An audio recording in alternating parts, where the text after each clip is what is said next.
Hello, my name is Ryan Kennitz, and this is my COVID-19 photo essay in fulfillment of the course Capstone 400 Art in Medieval Europe.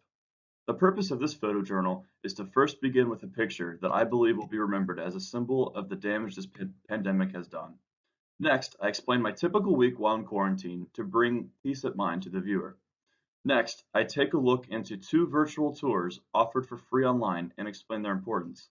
Finally, I finish by explaining how this pandemic has affected myself and ways I have been able to cope. I believe this image will be an iconic image of the COVID-19 pandemic because it really does depict the sense of connection and trust between healthcare professionals and the general public. There's been a lot of stress imposed on the healthcare providers of our nation, and they've done nothing but serve serve to their best ability the role of which they serve. The words on the image, solidarity, donate, love, support, care, relief, and help, all embody what we as a nation need to do during these difficult times. It is also a reminder of the daily struggles we've endured. Now I'll explain to you my typical week while in quarantine. The first day of my week consisted of a lot of homework. This is my equation sheet for my engineering topology class, in which I had an exam the following day. We're allowed one side of any equations we'd like to bring without any pictures, and typically words are not allowed, but it was an exception for this round.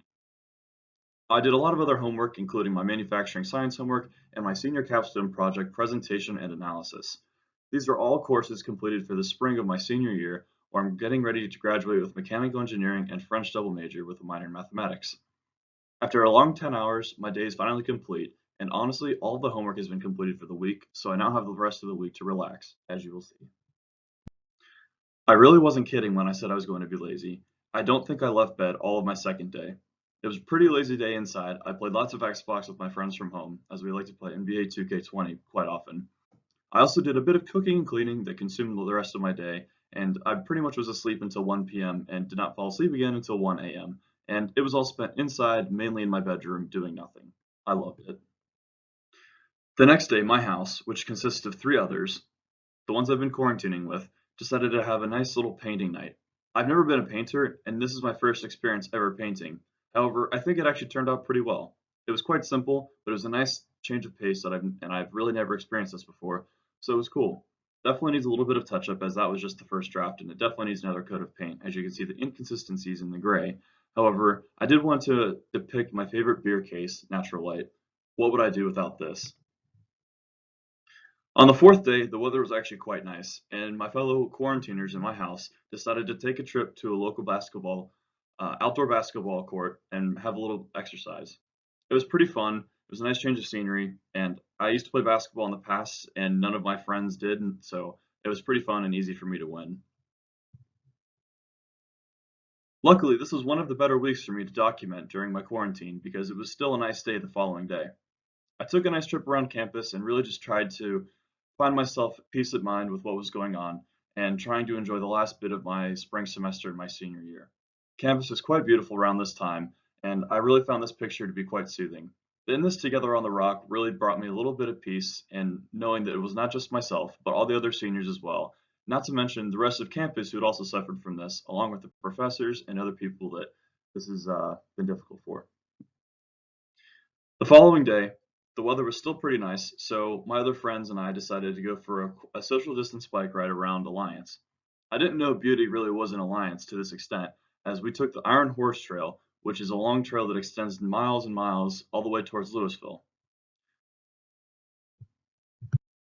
The final day I share with you is the day that I enjoyed the most. It involved a little bit of work, but we actually had kind of a Viking funeral style where we just burned a lot of stuff we needed to burn. We had empty things that we were going to have to, get rid of anyways. So we decided just to have a nice fire and burn it all. We shared a lot of memories of the past 4 years amongst the group, and it was a nice way to end my time at Mount Union.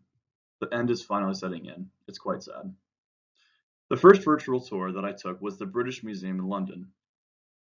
This tour was very nice.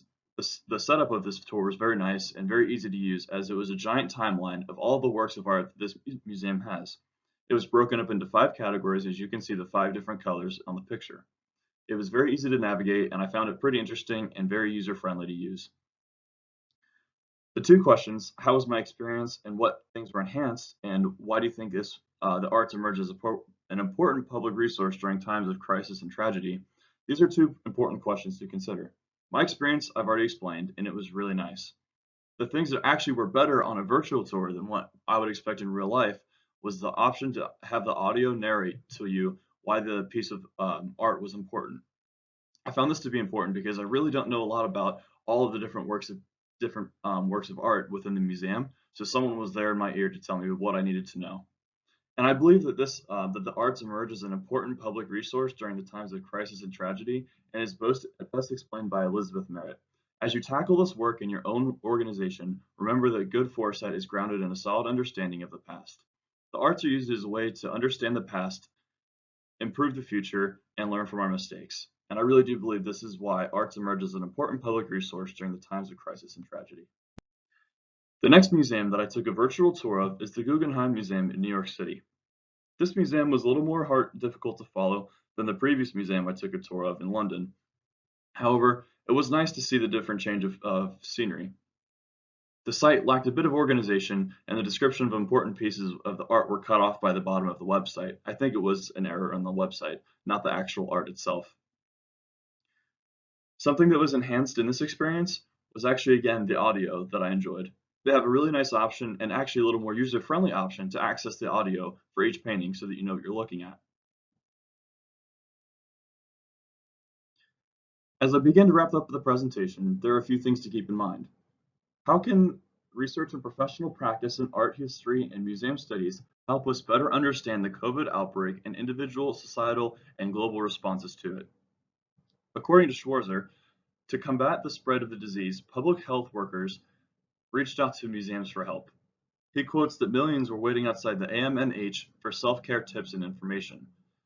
This is due to because the fact that in the history of art and art history and all the things that come together to be art itself is the study of everything that's happened in the past, meaning pandemics such as the Black Death or polio, things like this that have happened in the past have all been dealt with and treated before. There are people that have studied their entire lives to deal with pandemics, and this is when we need to turn to them and not turn it into politics. As I begin to wrap up this presentation, I want to share with you the ways I've been able to cope with COVID-19 pandemic. I've used things such as Hulu, Netflix, and Disney Plus, and other online museums to bring myself some peace while at home. It's a constant togetherness reminder because we all are in this together, and it is not different for anyone else. Everyone is in the same boat together, and we're able to share jokes about this and able to connect ourselves using the internet. The internet is a great source for everyone to use during these difficult times, as it almost feels like we're not even quarantining at all. It feels very connected, and despite us not being able to see each other physically, but virtually, still works just as well.